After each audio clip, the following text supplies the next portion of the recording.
The Circus is what the whole hep world would be doing on Saturday night if the Nazis had won the war.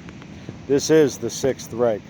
The ground floor is full of gambling tables, like all the other casinos, but the place is about 4 stories high in the style of a circus tent, and all manner of strange county fair, Polish carnival madness is going on up in this space. Right above the gambling tables, the 40 flying Carrazito brothers are doing a high wire trapeze act, along with 4 muzzled Wolverines and the 6 Nymphette sisters from San Diego.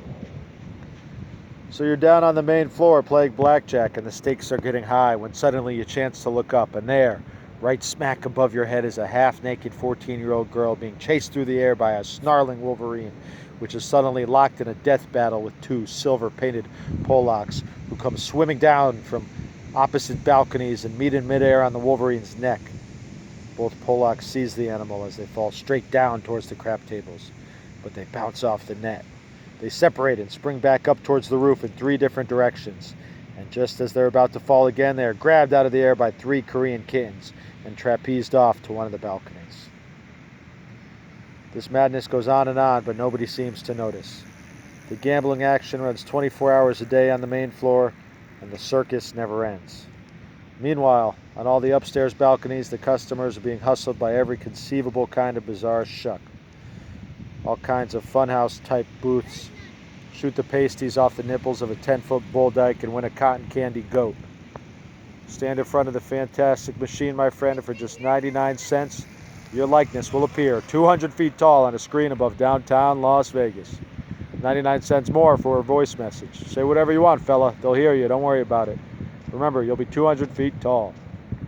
Jesus Christ, I could see myself lying in bed in the Mint Hotel, half asleep, and staring idly out the window when suddenly a vicious Nazi drunkard appears 200 feet tall in the midnight sky, screaming gibberish at the world. Woodstock, Uberalls.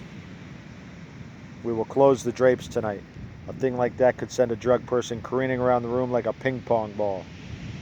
Hallucinations are bad enough, but after a while you learn to cope with things like seeing your dead grandmother crawling up your leg with a knife in her teeth.